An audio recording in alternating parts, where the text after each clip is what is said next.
Assalamualaikum warahmatullahi wabarakatuh. Kami dari kelompok 4 akan mempresentasikan tentang landasan pendidikan. Saya Siska Melina, NIM 19003106 sebagai moderator dan pemateri. Baiklah, materi pertama akan dibacakan kepada teman saya.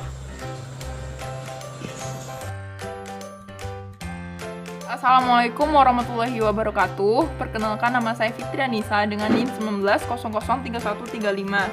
Baik, di sini saya akan membahas mengenai landasan pendidikan. Nah, landasan pendidikan dibagi menjadi beberapa bagian. Yang pertama yaitu landasan religius. Nah, landasan religius merupakan landasan Landasan religius merupakan landasan yang diciptakan oleh Allah Subhanahu wa Ta'ala, yang mana landasan ini merupakan dasar dalam dasar yang mendasari dari semua landasan pendidikan. Sebagai contoh, pada pendidikan nasional, peserta didiknya diwajibkan untuk mengikuti mata pelajaran pendidikan agama. Nah, yang kedua yaitu landasan sosiologi. Pendidikan merupakan peristiwa sosial yang mana di dalamnya itu terdapat interaksi sosial. Maksudnya yaitu dalam pendidikan terdapat upaya saling mempengaruhi antar individu yang seperti pendidik dengan peserta didik, pendidik dengan pendidik dan sebagainya. Nah, yang ketiga yaitu landasan kultural. Pendidikan dan kebudayaan itu memiliki hubungan timbal balik. Maksudnya yaitu dalam mengembangkan dan melestarikan kebudayaan, bisa dalam pewarisan kebudayaan itu dari generasi ke generasi selanjutnya itu dapat dilakukan dengan pendidikan. Nah, yang keempat yaitu landasan hukum. Pendidikan itu bersangkut paut dengan kehidupan manusia dan masyarakat. Kebijakan, penyelenggaraan, dan pengembangan itu dalam pendidikan dalam masyarakat itu harus bertitik tumpu pada landasan hukum. Dengan kebijakan, penyelenggaraan, dan pengembangan yang dilandasi dengan hukum itu dapat terhindar dari berbagai benturan kebutuhan. Baik, itulah materi yang saya bahas. Terima kasih. At-Tahiratul Anissa, dipersilahkan. Perkenalkan, nama saya Taratul Anissa, NIM 19003122. Nah, saya akan menjelaskan materi tentang psikologi. Pendidikan selalu melibatkan aspek kejiwaan manusia, oleh sebab itu landasan psikologis merupakan salah satu landasan yang penting dalam bidang pendidikan. Nah, landasan psikologis pendidikan terutama tertuju pada pemahaman manusia, khususnya berkenaan dengan proses pembelajaran manusia. Pemahaman terhadap peserta didik, terutama sekali yang berhubungan dengan aspek kejiwaan, merupakan salah satu kunci keberhasilan dalam pendidikan. Oleh karena itu, hasil kajian dan penemuan psikologi sangat diperlukan di penerapannya. Pengetahuan tentang aspek-aspek pribadi, urutan dan ciri pertumbuhan setiap aspek, dan konsep tentang cara-cara yang tepat untuk pengembangan kepribadian. Bagian kedua yaitu penerapan masing-masing landasan pendidikan. Nah, yang pertama adalah implikasi religius. Pengaruh pemikiran Al-Ghazali khususnya dalam dunia pendidikan Islam yang pada gilirannya tertaut dalam formulasi murni keagamaan dan menjadikannya sebagai kekuatan utama konservatisme dan taklidisme. Seperti yang terjadi pada lembaga pendidikan pesantren di Indonesia. Dalam hal ini contohnya pesantren secara fundamental menanamkan nilai-nilai akidah dan akhlak yang kokoh bagi anak didik. Para santri tidak hanya diajarkan tentang ilmu-ilmu keislaman secara teoritis, tapi juga dilatih dan dibiasakan untuk mempraktekannya dalam kehidupan sehari-hari di lingkungan pesantren, termasuk pola hidup sederhana. Yang kedua adalah implikasi fisiologi.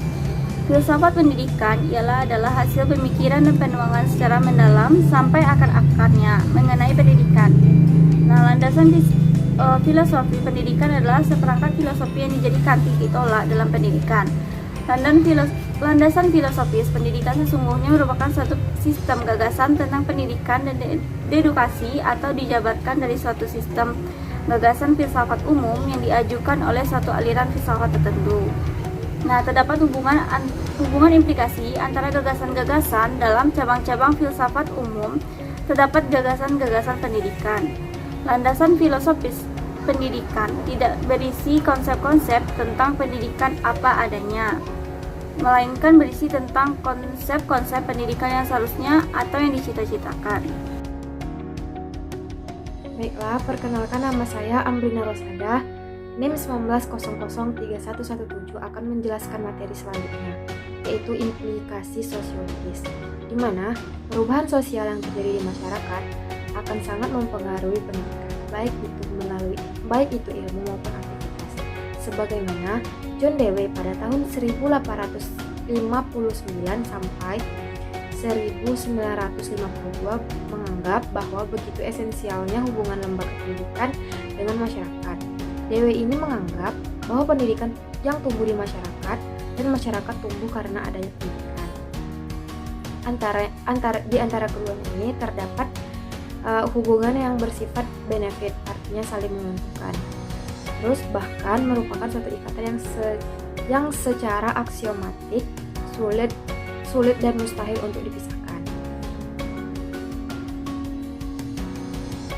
Baiklah, selanjutnya itu landasan legalitas, di mana landasan hukum pendidikan merupakan seperangkat peraturan dan perundang-undangan yang menjadi paduan pokok dalam pelaksanaan sistem pendidikan di Indonesia.